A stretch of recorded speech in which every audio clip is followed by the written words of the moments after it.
care about your artists. No, I be seeing you and I still show you love. We're not doing nothing.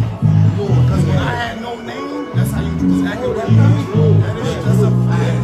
You Skitzo, right? Skitzo. I know who you are. You did shit, bro. Shit. And I asked you to be at that time.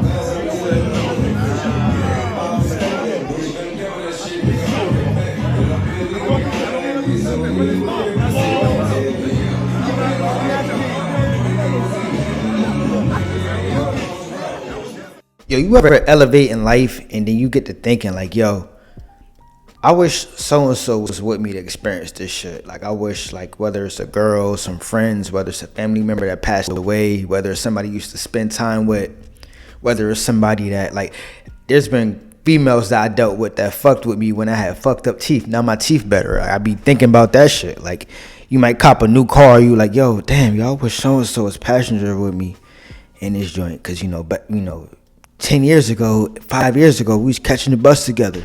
You feel me? You might, cop a new crib or a new house or something like that. Yo, I wish so-and-so. That's like survivor's remorse. It's like a weird feeling. Just something I was thinking about. But anyway, Dave East spazzes out. Not spazz out. He kind of kept it respectful, but he kind of goes off on Camron's producer for asking for a feature when homie wasn't really rocking with Dave East on the come up. Fun fact about Dave East, never really heard a Dave East song, but me and Dave East went to the same high school, you feel me? He way older than me, but he went to there like, let's say when he graduated, I probably showed up like 2 years later. Both of us went to Springbrook High School in Silver Spring, Maryland. It's probably like 20 minutes outside of DC. And it's funny because, everybody know him from being from Harlem, even me. Like, I don't claim Silver Spring, you feel me? Even though I grew up there too, you feel me? It's weird. Like, anybody who ever moved, it's weird think about where you from. Like, I can never really break it down. Because if I spent 9 years living in Trenton, Lawrenceville, Willingboro, and then I spent 9 years living in Laurel, Maryland, Bowie, Maryland, Silver Spring, Maryland, nigga, where am I from? I'm really halfway from, I'm mixed, nigga. I'm from Maryland and New Jersey. But let's get back to the story, though. Davey spazzes on homie, and this is a tell as old as time. We seen it with Michael B. Jordan when he was going off on L'Oreal or whatever like that for bullying him and calling him ugly when he was in high school and calling him a nerd and all this kind of shit like that. It's a part of the journey, bro. Shit changes up, bro. Like, and I've never seen success on like a Dave East level or nothing like that, but success could come in different ways. You feel me? You could be from Reading, Pennsylvania, some shit like that, and you one of the most hot rappers out there, and that's a certain level of success. You feel me? People know you from that, and it do change the people around you. You feel me? Nigga, I had a cousin one time. This is my cousin I looked up to. Like, this, he really looked out for me. Like, he was growing up spoiled. He from the hood too, but his mom came up, and when I was young, he would give me all his babes and shit like that. I would go back to Maryland and crack all the girls in my neighborhood when I was younger and shit like that. My cousin Josh. I ain't heard from that nigga in years. I remember I started doing like local interviews and then started picking up a buzz because I was doing like local rap interviews, and he reached out. Like, this is like my long lost cousin. Not long lost, but I wouldn't have known how to contact that nigga. I ain't have that nigga on social media, but he found me. So success brings new cousins. It brings people, haters, whether it's people that don't know you or people that been around you that can't really stand your growth. It brings you learning yourself because now you're on a whole new level. Like, yo, who am I? Like, what is all this shit? And it also brings people, you also having a small resentment for the way people treat you, whether it's how they treated you before you was popping, the way they treated you, how they treat you after. When you want to come up and you really trying to make it and you passionate about something, you don't forget that shit, bro. You don't forget that shit. I remember I was doing interviews one time, and I was in contact with this rapper in Newark named Dado. He had really good numbers, and I hit him up for an interview. He like, yo, let's do it, but I want to do it at my studio. The studio ended up being like, it was expensive. It might have been like $100 hour studio.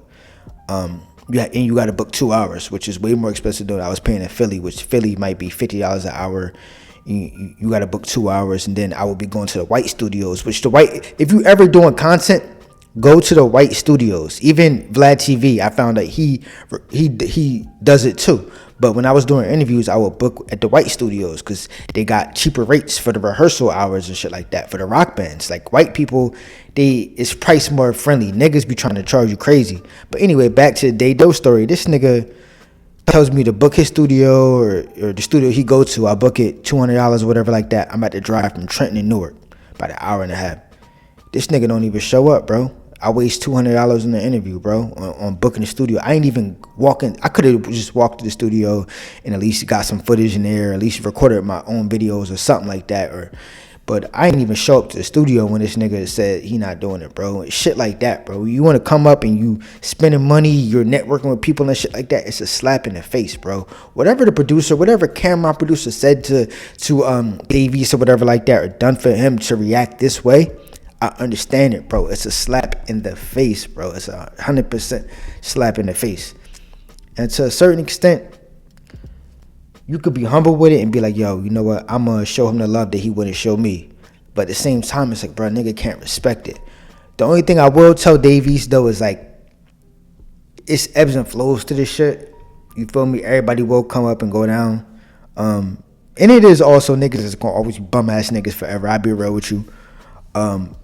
But yeah, if I'm Dave East, bro, just keep going hard, bro, because you don't want to end up in a situation where you on a certain level and then you run into him and he start producing for Drake or some shit like that, because it's ups and downs, bro. It's ups and downs, you feel me? But the shit is sad, bro. Like, I remember a rapper, I forgot his name. He was signed. There used to be this a record label called Cinematic in New York or whatever like that, and homie was signed to the label.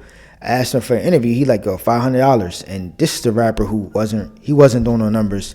I wanted to interview him because I really fuck with his music. He was really good. I think his name was Drizzy Giuliano or something like that.